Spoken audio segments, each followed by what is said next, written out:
감사드립니다.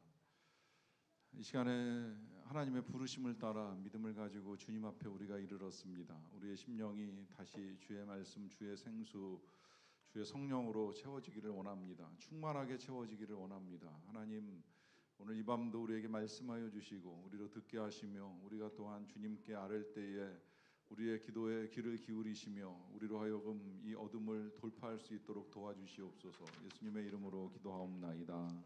아멘. 오늘 우리에게 주시는 하나님 말씀은 사무엘하 22장 21절부터 31절까지 말씀입니다. 사무엘하 22장 21절부터 31절까지 말씀입니다. 구약 성경 502면 22장 21절부터 31절까지 말씀을 저와 여러분들이 한 절씩 교독하겠습니다. 여호와께서 내 공의를 따라 상 주시며 내 손의 깨끗함을 따라 갚으셨으니 이는 내가 여호와의 도를 지키고 악을 행함으로 내 하나님을 떠나지 아니하였으며 그의 모든 법도를 내 앞에 두고 그의 규례를 버리지 아니하였음이로다. 내가 또 그의 앞에 완전하여 스스로 지켜 죄악을 피하였나니 그러므로 여호와께서 내 의대로 그의 눈앞에서 내 깨끗한 대로 내게 갚으셨도다. 자비한 자에게는 주의 자비하심을 나타내시며 완전한 자에게는 주의 완전하심을 보이시며 깨끗한 자에게는 주의 깨끗하심을 보이시며 사악한 자에게는 주의 거스르심을 보이시리이다. 주께서 공고한 백성은 구원하시고 교만한 자를 살피사 낮추시리이다. 여호와여, 주는 나의 등불이시니 여호와께서 나의 어둠을 밝히시리이다. 내가 주를 의뢰하고 적진으로 달리며 내 하나님을 의지하고 성벽을 뛰어넘나이다. 같이 읽겠습니다. 하나님의 도는 완전하고 여호와의 말씀은 진실하니 그는 자기에게 피하는 모든 자에게 방패시로다. 아멘. 캄캄한 밤길을 지나보신 적이 있는지요? 저는 오래전에 저희 부모님이 충북 제천에 사셨던 적이 있는데 밤늦게 이제 부모님을 찾아뵈러 갈 일이 몇 차례 있었어요. 그때 그러니까 지금 중앙고속도로가 없을 때입니다. 그때 제천을 가려고 하면 경부 타고 조금 가다 말고는 이제 국도로 이천에서 이제 바꿔 타면 그 다음에 이제 장호원까지 갔다가 장호원에서 요새는 이제 그 길을 거의 갈 일이 없는데 이 천둥산 박달제를 넘어갑니다. 구름도 울고 넘는다는 그 산과 골짜기를 넘어서 이제 가야 제천으로 들어갈 수가 있게 되는데 이제 거기를 밤에 넘어가다 보면 늦은 밤에는 진짜 그 앞뒤에 차가 한 대도 없을 때가 있어요. 딱 우리 차만 이제 밤에 이 길을 갑니다. 그래서 가면서 그런 이야기도 나눴어요. 이렇게 가다가 진짜 앞에 이렇게 소복 입은 여자도 한 명 나타나면 참 재밌겠다. 이제 이런 얘기를 하면서 누가 태워주이소 그러면 어떻게 해야 되나, 태워줘야 되나 말아야 되나 뭐 이런 얘기까지 하면서 그 언덕을 넘었던 기억이 있는데 그때도 그렇고 지금도 그렇고 그 언덕을 넘을 때 앞에도 뒤에도 차가 한 대도 없는 그 칠흑 같은 어둠의 그 국도 산길을 넘다 보면 이제 그런 생각이 들어요. 이 자동차 앞에 불빛이 있다는 게 얼마나 감사한가. 앞에 환히 비춰주는 이 등불 덕분에 밤길을 가도 뭐 농담 삼아 지금 같은 이야기를 하지 실제 이런 불빛이 없다면 얼마나 두려움 가운데 떨며 이 길을 갈 수 있을까 하는 생각을 하게 되는 거죠. 이런 불빛은 이제 이 길을 가는 데만 필요한 것이 아니라 우리 인생길에도 필요하다는 이야기를 많이 합니다. 때로 우리의 인생길이 앞이 캄캄하다, 어둠 속을 헤매는 것 같다, 이제 이런 표현을 사용할 때가 있고요. 또 우리가 성경에서 이제 흔히 듣는 표현으로 뭐 주의 말씀은 내 발의 등이다, 혹은 이제 주님이 빛이시다, 이제 이런 표현들을 듣게 되는데 그렇다면 실제로 이 캄캄한 어둠 같은 인생을 살아갈 때에 주님이 왜 우리에게 빛이 되시고 또 주님의 말씀이 왜 우리에게 등불이 되시는가 하는 이 문제를 좀 오늘 이 밤에 우리가 같이 생각할 수 있기를 원하는데요. 이런 어둠의 시간이 사람들에 따라 이제 지나갈 때가 있고 찾아올 때가 있습니다. 뭐 전체적으로 함께 겪어 나갈 때도 있어요. 제가 새해 첫 해 설교를 시작하면서 우리나라 상황, 뭐 세계적인 상황이라고도 할 수 있겠지만 이제 전반적으로 좀 어둡습니다. 뭐 금리, 전쟁, 뭐 물가, 그다음에 이 환경 문제에 이르기까지 많은 것들이 별로 썩 이렇게 달갑지 않은 이제 어둠 같은 상황들을 우리에게 가져다주고 있고, 거기에 이제 개인적으로도 이 어둠 어떻게 돌파해 나갈 것인가 이제 의문과 어려움 속에 지내시는 성도님들도 계시는데, 이런 상황 속에서 주님이 빛이시고 또 말씀이 등불이라면 그 말씀 되신 주님과 또 등불 되신 주님과 우리가 어떻게 이 어둠을 헤쳐나갈 것인가 하는 것을 오늘 이 밤에 우리가 함께 보기를 원합니다. 먼저 주제 말씀이 29절인데요. 여호와여 주는 나의 등불이시니 여호와께서 나의 어둠을 밝히시리이다라고 하면서, 이것이 계속되는 이제 다윗의 시편 속에 들어있는 다윗의 고백입니다. 다윗의 시가 지금 이제 1절부터 쭉 이어져서 우리가 지난 시간에 20절까지를 읽었고, 이제 오늘 21절부터 31절까지를 보는 동안에 다윗의 입에서도 이제 우리가 지금 익숙한 고백이 나오고 있어요. 주의 말씀은 내 발의 등이요 내 길의 빛이니이다라고 하는 건 시편 119편에 아마도 에스라 선지자가 저자일 것으로 추정되는 그 저자의 시의 고백이고, 지금 다윗도 이제 유사한 고백을 하고 있는 거예요. 하나님은 나의 등불이시니 여호와께서 나의 어둠을 밝히시리이다라고 하면서 하나님이 등불이시다라고 하는 고백을 하고 있습니다. 자, 그렇다고 하면 이 다윗 또한 어둠의 시간을 보냈던 건 틀림이 없고요. 뭐 우리가 이미 이제 이 사무엘서를 쭉 읽어오는 동안에 그에게도 이제 몇 차례 깊은 어둠이 있었던 거는 이제 충분히 보았고요. 그런 어둠 속에서 그렇다면 이제 하나님과 어떻게 어둠을 돌파했는가라고 하는 것을 하나씩 좀 헤아려 보겠는데요. 먼저 21절을 보시면 이렇게 고백합니다. 여호와께서 내 공의를 따라 상 주시며 내 손의 깨끗함을 따라 갚으셨다라고 합니다. 그는 이 어둠 속에서 스스로 표현하기를 이제 공의롭게 행하려고 하였다라고 하는 표현과 또 깨끗함게 이제 이 시간들을 지내왔다라고 하는 말씀을 합니다. 그리고 이제 그것에 따라 하나님이 상도 주시고 갚아주셨다라고 일단 표현을 하고 있는데요. 일단 여기서 공의롭다 깨끗하다라고 하는 이 표현들을 통해서 이 다윗은 어둠 속에서도 뭐 나름대로는 그야말로 이제 의롭게 살기 위해 애썼던 거 아닌가, 이제 이런 생각을 할 수 있게 해 줍니다. 이 어둠이라고 하는 것의 특성이 그렇잖아요. 어둠은 사람들에게 두려움을 가져다 주기도 하지만요, 오히려 또 때로는요 용기를 줄 때가 있어요. 아무도 안 보는 칠흑 같은 어둠 속에서 사람들은 무서워 떨기도 하지만 오히려 그 어둠을 이용해서 나쁜 짓을 할 수도 있습니다. 그렇잖아요.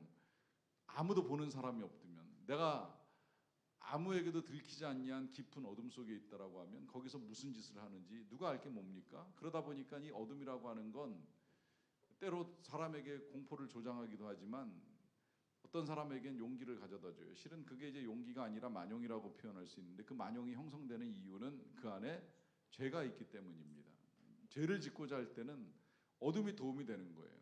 죄를 지을 마음이 없이 가는 어둠은 두려움일 수 있겠지만, 그러나 죄를 짓고자 하는 마음이 있을 때의 어둠은 오히려 죄를 더 확실하게 짓게 만드는 결과를 가져올 수도 있다라고 하는 것입니다.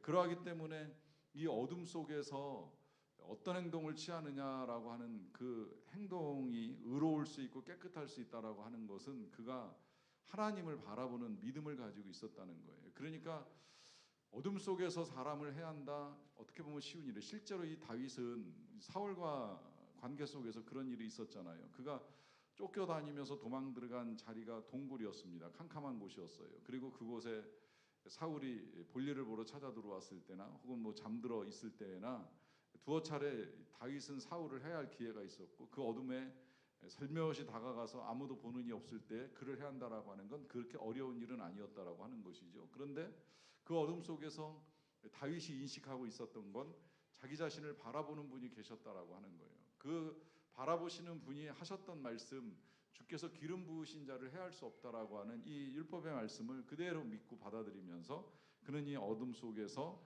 깨끗함을 선택을 합니다. 그리고 이제 22절에서는요, 이는 내가 여호와의 도를 지키고 악을 행함으로 내 하나님을 떠나지 아니하였다라고 하는 고백을 합니다. 자, 여기서 다윗은 스스로 하나님을 떠나지 아니하였다라고 하는 고백을 하는데, 그 하나님을 떠나는 것이 어떻게 이루어지느냐면 이 말씀 그대로 그냥 직역을 하자면 악을 행함으로 하나님을 떠난다라고 하는 걸 이제 다윗이 알고 있었던 거예요.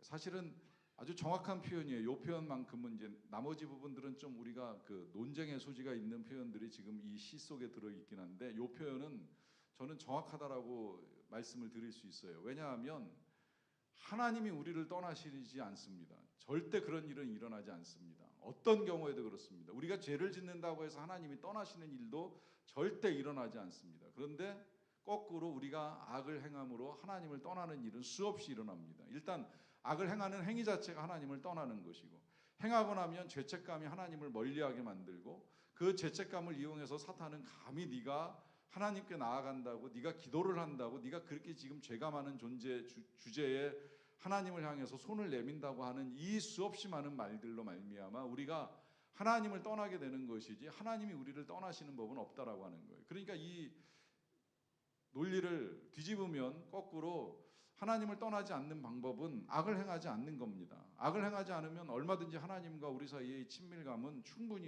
유지될 수 있는 것이라 하는 것을 밝혀주는 거죠. 그러니까 다윗은 이제 그런 걸 분명히 알고 있었던 것 같아요. 내가 이 순간에 죄를 짓지 말아야 하는데 죄를 잘못 지으면 나 스스로 하나님으로부터 멀어지는 결과를 가져오겠구나라고 하면서 그 죄악을 선택할 수 있는 순간에 죄를 선택하지 않고 하나님이 원하시는 방식을 선택을 합니다. 이와 더불어서 24절에서는요, 내가 또 그의 앞에 완전하여 스스로 지켜 죄악을 피하였다라고 합니다. 이게 지금 조금 전에 말씀드린 이 죄를 지을 것인가 말 것이냐의 이 선택 가운데서 이제 죄악을 피하였다라고 고백을 하는 거예요. 그러니까 이 죄라고 하는 거는 때로는 이제 피하야만 하는 상황들이 필요합니다. 그러니까 우리가 그 죄와 은혜의 지배 원리를 이렇게 배우다 보면 이 은혜의 지배 아래 있으면 죄를 짓지 않는 게 너무나 당연한 건데 그게 잘 안 될 때가 있어요. 그러면 어떻게 해야 되느냐라고 했을 때 죄와 맞서 싸우기라도 하면 그러면 절대 죄의 지배를 받지는 않습니다. 싸우는 동안에는 죄의 지배 아래 들어가지 않아요. 근데 이것조차도 힘들잖아요. 그러면 이제 그 다음에 우리가 취할 수 있는 최후의 방법이 피하는 거예요. 죄악을 피해 도망가는 거예요. 그 죄를 지을 수 있는 상황 내지는 그 죄를 짓게 만드는 사람을 일단 피해서 더 이상 악한 일이 벌어지지 않게끔 만드는 이런 과정들이 필요할 수 있다라고 하는 거예요. 중요한 건 이제 이런 모든 것들을 통해서 스스로를 지켜 나간다라고 하는 이제 표현을 사용을 하는데 실제로 이 다윗이 이제 그런 상황들 속에서 자기 자신을 지키는 걸 이제 몇 차례 우리에게 보여줘요. 아까 말씀드린 대로 이 사울을 죽일 만한 상황에서도 죄를 피하고 사울을 죽이지 않고 오히려 그를 살려주고 그리고 이제 정정당당하게 이별을 하고 돌아오잖아요. 또 한 번의 그 다윗에게 있어서 이제 어두운 시간, 그 한 번의 어두운 시간이 사울과 있었다고 한다면 제가 봤을 때 다윗의 가장 깊은 두 번째 어두움은 이 압살롬의 반란이 일어났을 때가 아닌가 싶어요. 이제 왕이 되고 나서 어느 정도 안정을 찾았다 싶었는데 이 압살롬이 반란을 일으키는 바람에 또 다시 이제 예루살렘을 떠나서 긴 시간 동안 이제 방황을 해야 되잖아요. 그때에 우리가 본 성경에서 이 다윗을 조롱하는 사람이 나타났잖아요. 시므이가 나타나서 이러한 자여 가거라 가거라 그러면서 네가 사울 왕의 피를 흘리고 왕권을 차지하더니 결국은 네가 그런 일을 똑같이 겪는구나라고 하면서 근거 없는 발언을 통해 이제 비난을 했잖아요. 그때 주변의 사람들이 다윗에게 분명히 제안을 했어요. 당장 가서 저놈의 목을 베울까요? 명령만 내리십시오. 지금 당장 옮기겠습니다. 이제 이러면서 주변의 측근들이 명령해달라고 하는 요청을 했어요. 근데 그때 이 다윗이 선택한 것이 바로 죄를 피하는 것이었습니다. 지금 내가 아들에 쫓겨서 이런 일을 겪고 있는데 그 사람이 나를 조롱하는 건 당연하다라고 하면서 그를 죽이는 선택을 하지 않고 그를 용서하는 선택을 합니다. 그래서 이제 스스로를 지켜나가는 일을 하게 되는데요.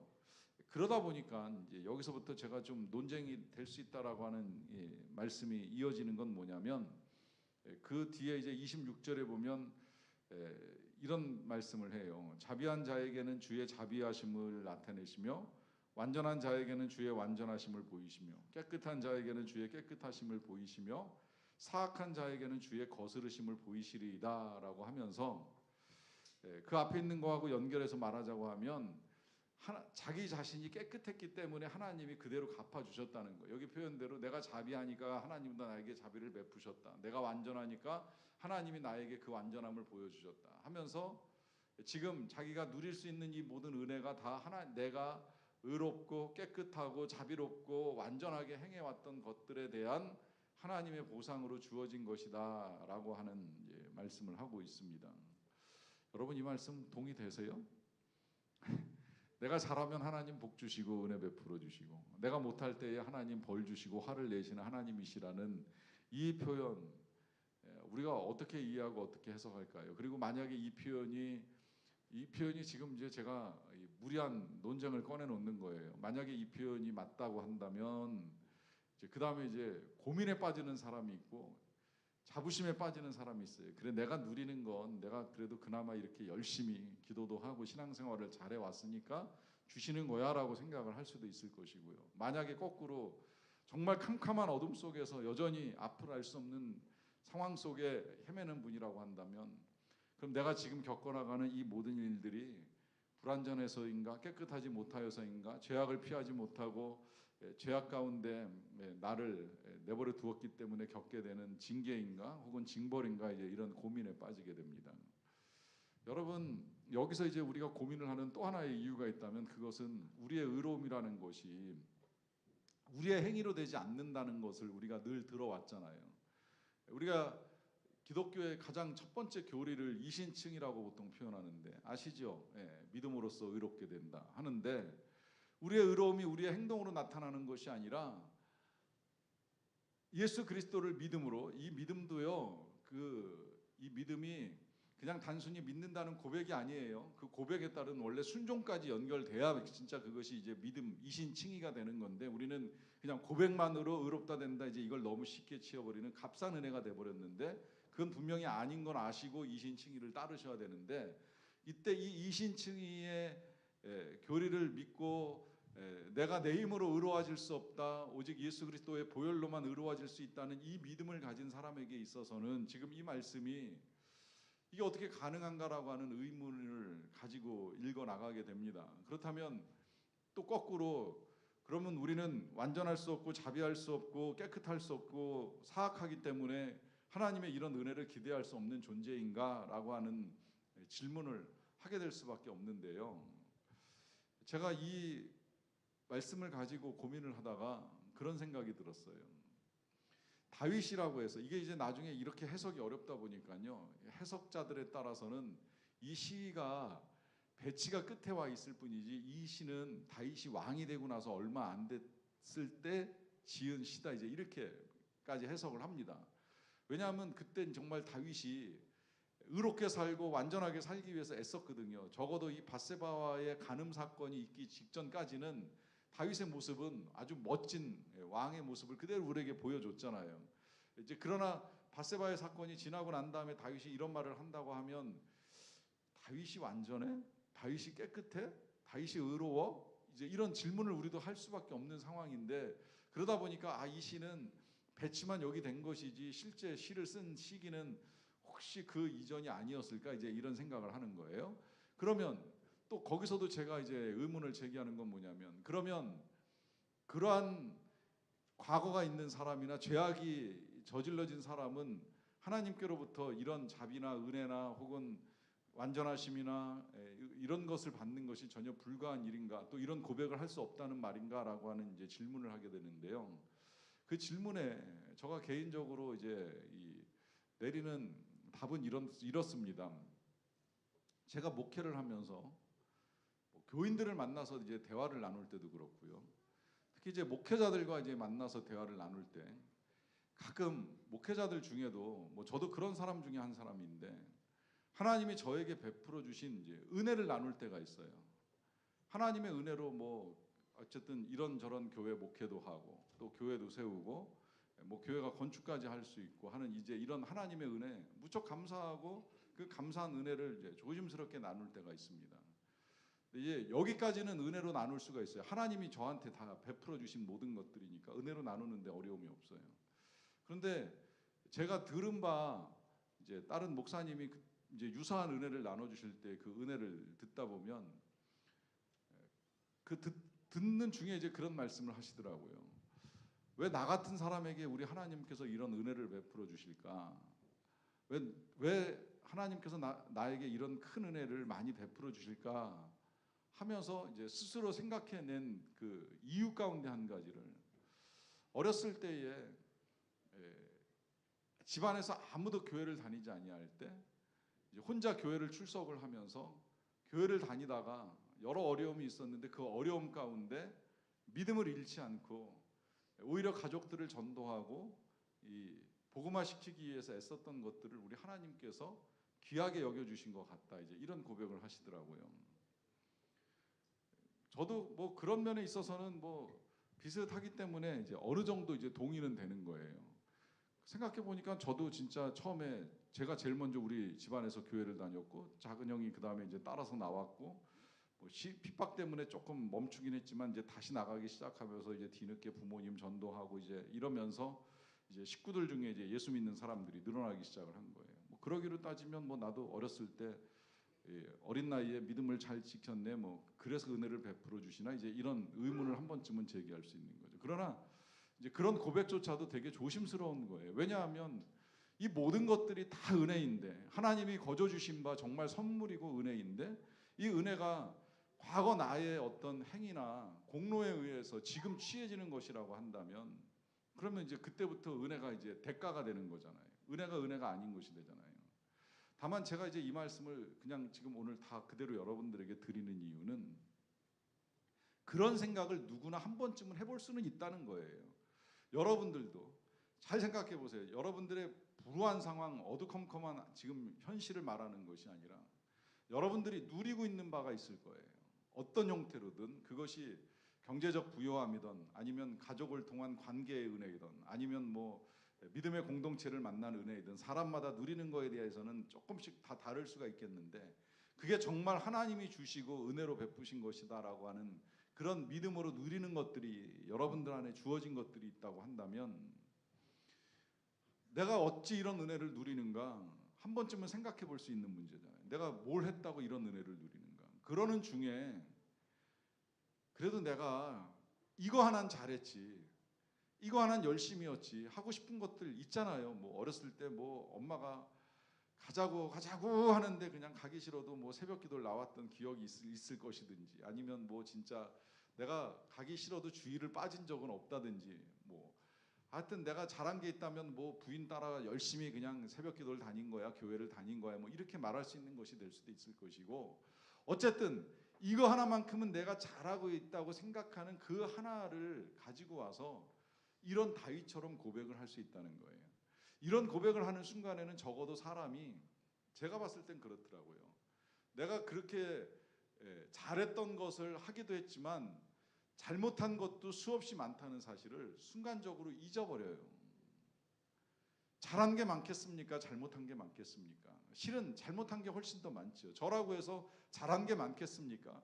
정말 어쩌다 핍박을 받았고 어쩌다 어렵게 교회를 다녔지만, 실상은 교회를 다닌다고 해서 열심히 하나님을 믿고 살아온 건 아니잖아요. 우리가 하나님을 따를 때도 많고 믿을 때도 많지만, 무시하고 외면하고 내 생각 내 마음 따라 살아가는 건 지금도 끝없이 반복되는 일들이잖아요. 그런데 뭔가 내가 은혜를 누리고 있다 하는 생각이 들 때만큼은 한 번씩 그 죄악된 나의 형편없는 모습은 다 잊어버리고, 그래 내가 그때 그렇게 잘했었지 하는 이런 좋은 기억만 취할 때가 있다라고 하는 거예요.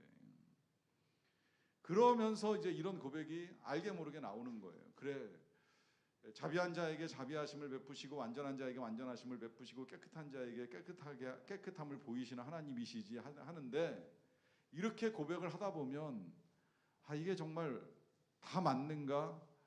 이게 참 조심스러워요. 하나님의 말씀인데 틀리다고 표현을 할 수는 없겠지만, 정말 내가 그랬는가? 내가 깨끗했나? 내가 온전했나? 내가 자비했나? 이런 질문 앞에 아차 싶은 생각이 드는 거죠. 그렇기 때문에 다윗이 여기까지 이런 고백을 하다가 28절 보면 이제 반전이 일어납니다. 주께서 곤고한 백성은 구원하시고 교만한 자를 살피사 낮추시리이다라고 하면서, 순간 이렇게 말하는 내가 혹 교만한 건 아닌가? 감히 내가 자비하다고 완전하다고 깨끗하다고 말하는 거, 이거 지금 뭔가 교만한 생각을 가지고 있는 거 아닌가? 만약에 그렇다고 한다면 우리 하나님이 또 낮추시지 않겠는가 하는 생각을 하는 거예요. 실제로 다윗은 교만이 극에 달했을 때 그때 범죄를 저질렀고 그 결과로 아들도 잊어버리고 아들이 반역하고 하는 이 비참한 일들을 겪으면서 스스로 교만해지면 얼마나 낮아지게 되는가라고 하는 사실을 다시 뼈아프게 기억해내면서 그래, 이 모든 것들은 여기 표현대로 곤고한 자에게 베푸시는 구원의 은혜였던 거지 행여 내가 자비해서 행여 내가 깨끗해서 받은 바 은혜는 아니라고 하는 사실을 분명하게 고백하고 있는 겁니다. 그러니까 이제 여기서 정리를 해드리는 거예요. 정리도 하셨겠지만 우리가 과거에 어떤 좋은 일들로 말미암아 하나님이 주시는 복과 은혜를 누릴 수 있어요. 그게 뭐 한 번씩 뭐 아름다운 신앙의 고백이 될 수 있다고 생각을 해요. 그러나 그때에도 우리가 영 잊지 말아야 될 것은 뭐냐면 그런 모든 것들만 붙들고 살아가다 보면 우리가 교만해질 수 있고 그 교만함이 오히려 우리에게 패망의 원인이 될 수 있다라고 하는 거예요. 우리는 다 은혜 받고 살아가는 사람들이에요. 곤고한 자에게 베푸시는 은혜, 곤고한 자에게 베푸시는 그 구원의 은혜가 아니면 살 수 없는 자들이에요. 잠깐 내가 무엇을 이루었다고 행했다고 무엇을 잘했다고 해서 그것 때문에 내가 얻고 누린다고 생각하는 거 위험한 발상이 될 수 있다라고 하는 겁니다. 물론 그런 고백을 할 수는 있어요. 우리가 기왕이면 거룩한 상태에서 은혜를 받아야지요. 성결한 상태에서 복과 사랑을 누리는 게 맞지요. 나는 죄악 투성이이고 욕심은 가득 찼는데 무조건 재물만 주세요, 복만 주세요라고 하면 그게 불러올 화가 얼마나 크다라고 하는 건 굳이 우리가 설명하지 않아도 다 알고 있는 사실이잖아요. 그러하기 때문에 이런 고백을 하던 다윗이 지금 주께서 곤고한 백성은 구원하시고 교만한 자를 살피사 낮추신다라고 하는 고백을 하면서 이제 그가 다시 30절에서는 이런 고백도 해요. 내가 주를 의지하고 의뢰하고 적진으로 달리며 내 하나님을 의지하고 성벽을 뛰어넘나이다 라고 합니다. 자, 여기 지금 다윗이 과거에 이제 자기가 해왔던 일들을 쭉 돌이켜서 이 시를 쓰면서 생각을 해보니까 자기가 할 수 있었던 것이 자기의 의에 있었던 것이 아니라는 사실을 또 깨달은 거예요. 그러다 보니까 이제 하나님의 구원이 곤고한 백성에게 임한다는 사실을 밝혀주면서 여기 지금 30절에서는 주를 의뢰하고 적진으로 달리며 하나님을 의지하고 성벽을 뛰어넘는다라고 하는 고백을 하잖아요. 자, 여기 이제 결정적으로 우리가 어둠을 어떻게 돌파해 나가야 하는가라고 하는 답이 좀 더 이제 환하게 빛처럼 열리기 시작을 합니다.